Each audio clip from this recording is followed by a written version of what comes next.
Gladiator the birth of modern epic 2000లో Ridley Scott direction లో వచ్చిన ఈ ఎపిక్ మాస్టర్ పీస్ ఎన్నో డికేడ్స్ వరకు సినిమాటిక్ గా చాలా ఇన్ఫ్లుయెన్షియల్ గా మారిపోయింది. దాంతోపాటు one of the best films ever made list లోకి కూడా చేరిపోయింది.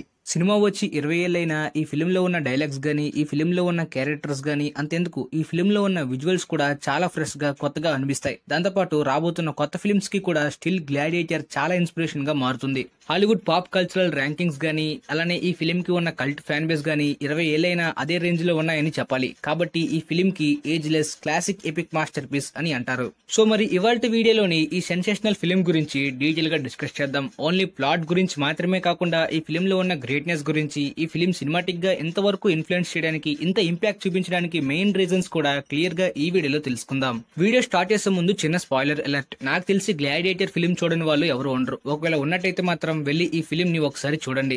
ముందుగా స్టోరీ విషయానికి వస్తే, time line AD 180 Roman empire టైంలో జరిగిన హిస్టరీ ఈవెంట్స్ ని ఇన్స్పైర్ గా తీసుకుని, అలానే ఆ స్టోరీలో చాలా చేంజెస్ చేసి ఈ గ్లాడియేటర్ స్క్రిప్ట్ ని రాశారు. ఆల్సో ఫిలిం కి నవల్ అడాప్టేషన్ కూడా ఉంది. రోమన్ ఎంపైర్ ఆర్మీకి జనరల్ అయిన మ్యాక్సిమస్ డిస్మస్ మెరిడియస్ జర్మన్ ట్రైబ్స్ తో జరిగిన యుద్ధంలో విజయం తర్వాత మ్యాక్సిమస్ తన ఇంటికి వెళ్దామని అనుకుంటాడు. అదేవిధంగా ఆ వార్ లోని రోమన్ ఆర్మీయే విన్ అవుతుంది. కానీ ఎంపరర్ అయిన మార్కస్ అరేలియస్ మ్యాక్సిమస్ ఇంటికి వెళ్ళడానికి అనుమతించడు. ఎందుకంటే అతను ఒక డిసిషన్ ని తీసుకుంటాడు. తన తర్వాత తన ఎంపరర్ రూల్ చేయడానికి తన ఓన్ సన్ అయిన కమోడస్ కన్నా మ్యాక్సిమసే పర్ఫెక్ట్ అని ఎంపరర్ భావిస్తారు. అదేవిధంగా మ్యాక్సిమస్ ని అడిగినప్పటికీ తను అప్పుడే దీని గురించి పర్ఫెక్ట్ డిసిషన్ తీసుకోలేడు. సో ఈ టైంలోని కమోడస్ దీని గురించి మొత్తం కూడా విని వాళ్ళ నాన్నగారిని చంపేస్తాడు. మ్యాక్సిమస్ తన ఫ్యామిలీని మీట్ అవడానికి ఎక్కువగా ఆలోచిస్తారు కాబట్టి ఈ పదవిని అంత త్వరగా తీసుకోలేకపోయాడు. సో ఈ టైంలో కమోడస్ ఈ ఎంపరర్ ని చంపేసి వాళ్ళ నాన్న తర్వాత తనే న్యూ ఎంపరర్ గా మారుతాడు. దాంతోపాటు కమోడస్ కి సిస్టర్ కూడా ఉంటుంది. ఆమెకి కూడా కమోడస్ మీద కొంత డౌట్ వస్తుంది. సో తర్వాత కమోడస్ కొత్త ఎంపరర్ అయిన తర్వాత మళ్ళీ మ్యాక్సిమస్ ని తన జనరల్ గా మారమని అడుగుతాడు. కానీ మ్యాక్సిమస్ తన లాస్ట్ కోరిక ప్రకారం వాళ్ళ ఫ్యామిలీని మీట్ అవుతా అని చెప్పి దాన్ని రిజెక్ట్ చేస్తాడు. సో తన మాటకి ఎదురు చెప్పినందుకు కమోడస్ మ్యాక్సిమస్ ని అరెస్ట్ చేసి తీసుకువెళ్లి తనని చంపేయమని కూడా ఆర్డర్ వేస్తాడు. సో అదే విధంగా మ్యాక్సిమస్ ని తీసుకువెళ్లి చంపేద్దాం అనుకున్నప్పటికీ అక్కడ నుండి మ్యాక్సిమస్ తప్పించుకుంటాడు. కమోడస్ కొంతమంది సోల్జర్స్ ని మ్యాక్సిమస్ వాళ్ళ ఇంటికి వెళ్లి వాళ్ళ ఫ్యామిలీని చంపేమని అంటారు. సో అదే విధంగా వాళ్ళు వెళ్లి తన భార్య అండ్ తన కొడుకుని చంపేస్తారు. సో మ్యాక్సిమస్ కి ఉన్న చివరి కోరికని నెరవేరనివ్వకుండా చేసేస్తారు. సో వాళ్ళ ఫ్యామిలీ చనిపోయిందని మ్యాక్సిమస్ కి తెలిసిపోతుంది. సో ఆ తర్వాత మ్యాక్సిమస్ స్ప్రో కోల్పోయి పడిపోయిన తర్వాత కొంతమంది స్లేవ్స్ వచ్చి మ్యాక్సిమస్ ని పట్టుకెళ్తారు. అలానే ప్రోక్సిమా అనే ఒక గ్లాడియేటర్ ట్రైనర్ దగ్గరికి పట్టుకెళ్లి తనకి గ్లాడియేటర్ ట్రైనింగ్ ని ఇప్పిస్తారు. అంటే ఆ ట్రైనర్ ప్రోక్సిమా ఈ మ్యాక్సిమస్ ని కొంత డబ్బులు ఇచ్చి స్లేవ్ గా కొనుక్కుంటాడు. ఈ గ్లాడియేటర్ ట్రైనింగ్ కొంతమంది స్లేవ్స్ కి ఇస్తారు. ఎందుకంటే రోమన్ ఎంపైర్ టైంలో కొన్ని టోర్నమెంట్స్ జరుగుతాయి. అప్పుడు ఈ గ్లాడియేటర్స్ వాళ్ళ ఫైటింగ్ స్కిల్స్ తోటి క్రౌడ్ ని అట్రాక్ట్ చేసుకోవాలి. సో ఇది ఒక స్పోర్ట్స్ టైప్ లో అన్నమాట. సో ఈ మ్యాక్సిమస్ ఒక ఆర్మీ జనరల్ కాబట్టి తన ఫైటింగ్ స్కిల్స్ ని యూజ్ చేసుకుని ఈ స్పోర్ట్స్ లో చాలా పెద్ద పేరు తెచ్చుకొని ఒక మంచి గ్లాడియేటర్ గా పేరు తెచ్చుకుంటాడు. అప్పుడు ఈ ట్రైనర్ ప్రోక్సిమా ఈ మ్యాక్సిమస్ కి ఒక ఆఫర్ ఇస్తాడు. నువ్వు క్రౌడ్ ని ఎంత ఎక్కువగా అట్రాక్ట్ చేసుకుంటే నీ ఫ్రీడమ్ ని అంత ఈజీగా నువ్వు ఎర్న్ చేసుకోవచ్చని. అలానే రోమన్ కి కొత్త ఎంపరర్ అయిన కమోడస్ తన రాజ్యానికి 150 డేస్ కి ఒక గేమ్స్ టైప్ లో ఆర్గనైజ్ చేస్తాడు. ఈ గేమ్స్ లోని చాలా వరకు గ్లాడియేటర్ టఫెస్ట్ ఫైటింగ్ స్కిల్స్ యొక్క గేమ్స్ కూడా ఉంటాయి. ఈ గేమ్స్ కి ప్రోక్సిమా తన గ్లాడియేటర్స్ ని పట్టుకెళ్తాడు. వాళ్ళ గ్లాడియేటర్స్ లో మ్యాక్సిమస్ కూడా మెయిన్ వాడు కాబట్టి అలానే ఈ గేమ్ లోని మ్యాక్సిమస్ చాలా పెద్ద పేరుని సంపాదిస్తాడు. దాంతో కమోడస్ ఇంప్రెస్ అయ్యి గ్రౌండ్ లోకి వచ్చి మ్యాక్సిమస్ ని తన పేరు చెప్పమని అడుగుతాడు. మ్యాక్సిమస్ మొదట్లో చెప్పకూడదు అనుకున్నప్పటికీ తర్వాత తను ఎవరో రివీల్ చేస్తాడు. మొత్తం రోమన్ ఎంపైర్ అంతా కూడా మ్యాక్సిమస్ చనిపోయాడని అనుకుంటారు. అంతేగాని తను గ్లాడియేటర్ గా తిరిగి వస్తాడని ఎవరు కూడా ఊహించరు. అందువలన వాళ్ళంతా కూడా షాక్ అవుతారు. మూవీలో ఈ డైలాగ్ వచ్చే సీన్ అయితే మాత్రం చాలా మందికి గూస్ బంప్స్ ని తెప్పిస్తుంది. One of the best cinematic scenes ever అని కూడా చెప్పొచ్చు. అలానే మ్యాక్సిమస్ ఈ డైలాగ్ లోని తనకి రివెంజ్ ఉన్నట్టు కూడా రివీల్ చేస్తాడు. కమోడస్ మ్యాక్సిమస్ ని ఇప్పుడే చంపేద్దాం అనుకున్నప్పటికీ క్రౌడ్ అలానే మ్యాక్సిమస్ తో ఉన్న అదర్ గ్లాడియేటర్స్ ఒప్పుకోరు. కాబట్టి ఈ మ్యాక్సిమస్ కి ఒక పోటీని విధిస్తాడు టైగేరియస్ తోటి. ఈ ఫైట్ కూడా టఫెస్ట్ గా ఉంటుంది కాబట్టి ఈ ఫైట్ లో విన్ అయితే మ్యాక్సిమస్ తన లైఫ్ ని తిరిగి ఎర్న్ చేయొచ్చని చెప్పి కమోడస్ చెప్తాడు. అదే విధంగా మ్యాక్సిమస్ ఈ ఫైట్ లో విన్ అవుతాడు. అలానే మ్యాక్సిమస్ ఆ రోమన్ రాజ్యం వదిలి వెళ్ళడానికి అనుమతి ఉండదు, అక్కడే ఉండమని కూడా చెప్తారు. సో ఆ విధంగా మ్యాక్సిమస్ ఇక్కడ నుండి ఎలా అయినా తప్పించుకోవాలని అనుకుంటాడు. కమోడస్ సిస్టర్ తో పాటు మరికొంతమంది ఈ రోమన్ ఎంపైర్ లోనే మ్యాక్సిమస్ కి కొంత లాయల్టీగా అలానే తనతో రిలేషన్ గా ఉంటారు కాబట్టి మ్యాక్సిమస్ వెళ్ళడానికి హెల్ప్ చేద్దామని అనుకుంటారు. అదే విధంగా మ్యాక్సిమస్ తప్పించుకోవాలని కూడా అనుకున్నప్పటికీ కమోడస్ కి దొరికిపోతాడు. అప్పుడు కమోడస్ మ్యాక్సిమస్ తో ఒక ఛాలెంజ్ ని విసురుతాడు. వాళ్ళిద్దరికి జరిగే బ్యాటిల్ లోని ఎవరు విన్ అయితే వాళ్ళే ఈ లైఫ్ ని రూల్ చేయొచ్చని చెప్పి కమోడస్ తనతో ఒక ఛాలెంజ్ ని విసురుతాడు. దాంతోపాటు మ్యాక్సిమస్ కి కూడా కమోడస్ మీద రివెంజ్ ఉంది కాబట్టి దీనికి ఒప్పుకుంటాడు. అలానే మ్యాక్సిమస్ కూడా నెక్స్ట్ బ్యాటిల్ కి రెడీగా ఉండలేడు, ఎందుకంటే అప్పటికే చాలా ఇంజూర్స్ అలాగే వీక్ గా అయిపోతాడు. ఆ టైంలో కమోడస్ మ్యాక్సిమస్ ని మళ్ళీ పొడి చేస్తాడు కూడా. సేమ్ అదే టోర్నమెంట్ గ్రౌండ్ లోని మ్యాక్సిమస్ కి కమోడస్ కి మార్నింగ్ ఫైట్ జరుగుతుంది. కాకపోతే కమోడస్ ఈసారి కూడా మళ్ళీ రూల్స్ ని ఫాలో అవ్వకుండా మ్యాక్సిమస్ ని చీట్ చేసి చంపేద్దాం అనుకుంటాడు. కానీ ఈ ఫైట్ లో మ్యాక్సిమస్ విన్ అవుతాడు. కాకపోతే మ్యాక్సిమస్ కూడా చివరిగా చనిపోతాడు, తను చాలా వీక్ అయిపోయి.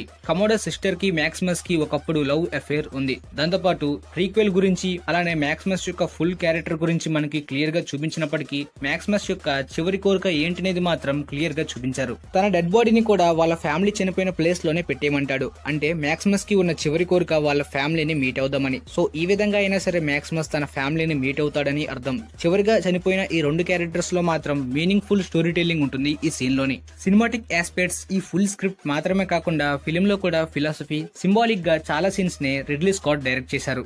రోమన్ ఎంపైర్ గురించి మాత్రమే కాకుండా వార్ గురించి, సోల్జర్స్ గురించి, ఆ జనరల్స్ గురించి, దాంతోపాటు గ్లాడియేటర్స్ గురించి, అలానే ఆ స్లేవ్స్ గురించి, రోమన్ ఎంపైర్ టైంలో ఉన్న పాలిటిక్స్ గురించి, దాంతోపాటు ఈ ఫిలిం లో ఉన్న థీమ్ వెంజెన్స్ థీమ్ అనేది స్టార్టింగ్ అసలు ప్రొడక్ట్ చేయకుండా మిడిల్ లో ఈ ఫిలిం యొక్క వెంజెన్స్ థీమ్ ని రివీల్ చేయడం, ఇలా ఈ ఫిలిం యొక్క స్క్రిప్ట్ లో చాలా డీటెయిల్స్ ఉంటాయి. సో ఆ విధంగా ఫిలిం ఎండ్ అయింది. ముందుగా వెంజెన్స్ థీమ్ అంటే ఇప్పటిదాకా సినిమాటిక్ చాలా వచ్చాయి, కొన్ని అయితే మాత్రం రొటీన్ గా ఫెయిల్ అయిపోయాయి. కానీ గ్లాడియేటర్ ఫిలిం లో చెప్పిన ఈ వెంజెన్స్ థీమ్ అనేది ఎపిక్నెస్ తో పాటు గ్రేట్ స్టోరీ టెల్లింగ్ లో ఒకటి కూడా అయింది. ఎందుకంటే మ్యాక్సిమస్ డెసిమస్ మెరిడియస్ యొక్క క్యారెక్టరైజేషన్ ని, విజువల్ స్టోరీ టెల్లింగ్ ని, సినిమాటోగ్రఫీని, రిడ్లీ స్కాట్ గారి డైరెక్షన్ టేకింగ్ లోని, దాంతోపాటు ప్రతి ఫ్రేమ్ లో కూడా మనకి దీనికి సంబంధించి మీనింగ్ ఫుల్ ఫిలసాఫికల్ ప్రెజెంటేషన్ తోటే ఫిలిం అంతా కూడా ప్రెజెంట్ చేశారు. ఇక ఫిలిం లో పర్ఫార్మెన్సెస్ గురించి మాట్లాడితే మాత్రం స్టన్నింగ్, ఇంప్రెసివ్, గ్రేట్ పర్ఫార్మెన్స్ ని అందించారు Russell Crowe and Joaquin Phoenix. Joaquin Phoenix Commodus role లో వాళ్ళ నాన్నగారిని చంపే సీన్ లో గానీ, దాంతోపాటు అక్కడ ఏడ్చే సీన్, అలానే కన్నింగ్ ఎక్స్ప్రెషన్స్, దాంతోపాటు డైలాగ్ డెలివరీ, ఇదంతా కూడా టాప్ పర్ఫార్మెన్సెస్ లోకి తీసుకువెళ్లారు వాకిన్ ఫీనిక్స్.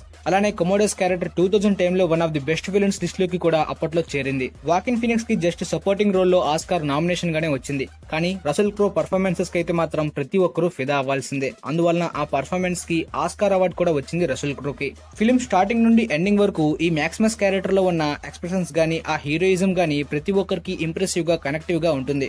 దీనికి మెయిన్ రీజన్ రసెల్ క్రో పర్ఫార్మెన్స్. దాంతోపాటు ఫిలిం లో చాలా ఫ్రేమ్స్ లో అయితే మాత్రం ఫిలసాఫికల్ గా మనకి ప్రెజెంట్ చేసిన రివెంజ్ థీమ్ గానీ, అదే మెయిన్ క్యారెక్టరైజేషన్ ని మనకి విజువల్ స్టోరీ టెల్లింగ్ లో ఒక ఫ్రేమ్ లో ఒక బిహేవియర్ తో చూపించారు. కానీ ఈ ఫ్రేమ్ లో ఫిలసాఫికల్ ప్రెజెంటేషన్ తో పాటు సినిమాటోగ్రఫీ ఉంది, దాంతోపాటు డైరెక్షన్ టేకింగ్ ఉంది, మ్యాక్సిమస్ క్యారెక్టరైజేషన్ ఉంది, హ్యాన్స్ జిమ్మర్ గారు ఇచ్చిన గ్రేట్ బ్యాక్గ్రౌండ్ స్కోర్ ఉంది, మెయిన్ ప్రెజెంటేషన్ కూడా ఉంది. దీన్నే విజువల్ స్టోరీ టెల్లింగ్ లో గ్రేట్ ఎలిమెంట్స్ అని కూడా అంటారు. ఇక ఫిలిం లో ఉన్న కాస్ట్యూమ్ డిజైనింగ్, ఈ వెపన్స్ గానీ, దాంతోపాటు ఆ ఆర్ట్ డిపార్ట్మెంట్ గానీ మీరు కూడా చూసే ఉంటారు. వీటితో పాటు విజువల్స్ గానీ అవన్నీ కూడా అసలు 2000 లో వచ్చిన ఫిలిం లానే ఉండవు. అంటే కంప్లీట్ గా మనకి రోమన్ ఎంపైర్ కి తీసుకువెళ్లేలాగా ఆ అట్మాస్ఫియర్ ని అంత గ్రేట్ గా డిజైన్ చేశారు. ఆ కాస్ట్యూమ్ డిజైనింగ్, ఆ ఆర్ట్ డెకరేషన్, వీటిలో ఎన్నో ఎలిమెంట్స్ అయితే మాత్రం అప్పట్లో అప్రిషియేట్ చేసేలాగా కాకుండా ఇప్పటికీ కూడా ఇన్స్పిరేషన్ గా ఉన్నాయి సినిమాటిక్ గా. ఇలా అన్ని కేటగిరీస్ లో కూడా ఈ ఫిలిం ఆస్కార్స్ కి నామినేట్ అయింది. అదే కాకుండా 4 ఆస్కార్స్ ని కూడా విన్ అయింది. ఇలా అప్పుడు ఇది సెన్సేషనల్ గా సినిమాటిక్ వండర్స్ లిస్ట్ లోకి చేరిన ఈ గ్లాడియేటర్ తర్వాత చాలా ఫిలిమ్స్ ని ఈ రేంజ్ లో ట్రై చేశారు ఫిలిం మేకింగ్ లో. తర్వాత లార్డ్ ఆఫ్ ది రింగ్స్ కాకుండా ఈ జానర్ లో ట్రై చేసిన 300 ఫిలిం గానీ, దాంతోపాటు ట్రాయ్ ఫిలిం గానీ కొంతవరకు సక్సెస్ అయ్యాయి. మరికొన్ని ఫిలిమ్స్ హిట్ అయ్యాయి, ఇంకొన్ని ఫిలిమ్స్ డిజాస్టర్స్ కూడా అయ్యాయి. అంతేగాని ఇంకొక గ్లాడియేటర్ రెవల్యూషనరీ రేంజ్ ఫిల్మ్ అయితే మాత్రం ఈ జానర్ లో తీయలేకపోయారు. కానీ రేపు రిలీజ్ అవబోయే గ్లాడియేటర్ 2 లోని ఆ వైబ్స్ ని మ్యాచ్ చేయగలిగే పొటెన్షియల్ ఉన్న ఫిల్మ్ అని చాలా మందికి అంచనాలు ఉన్నాయి. ఎందుకంటే డైరెక్షన్ కూడా సేమ్ రిడ్లీ స్కాట్ గారే కాబట్టి ఆల్రెడీ ద లాస్ట్ డ్యూయల్ లోని అద్భుతమైన డ్రామాని ఈ టైప్ ఆఫ్ జానర్ తోటి కాస్త ఇంపాక్ట్ ని ఆయన ఇవ్వగలిగారు. ఈవెన్ నెపోలియన్ థియేట్రికల్ కట్ చాలా మందికి డిసప్పాయింట్ చేసి ఉండొచ్చు అలానే. కాకపోతే డైరెక్టర్ కట్ లోని ఆ proper vision and story telling కి మంచి క్లియర్ క్లారిటీ అయితే మాత్రం డైరెక్టర్ కట్ లో దొరికింది కాబట్టి రిడ్లీ స్కాట్ గారిని నమ్మొచ్చు. మరి చూద్దాం రేపు ఏమవుతుందో. రేపు మన రివ్యూ మన ఛానల్లో అప్లోడ్ చేస్తాను, తెలుసుకుందాం. ఫిలిం చూసే ముందు మీ ఫ్రెండ్స్ లో ఎవరైనా ఈ ఫిలిం ని ప్రీవియస్ పార్ట్ ని రీక్యాప్ వేయాలనుకునే వాళ్ళకి వీలైతే ఈ వీడియోని షేర్ చేయండి, వాళ్ళకి కూడా మేబీ యూజ్ అవ్వచ్చు అనుకుంటున్నాను. And thanks for watching guys.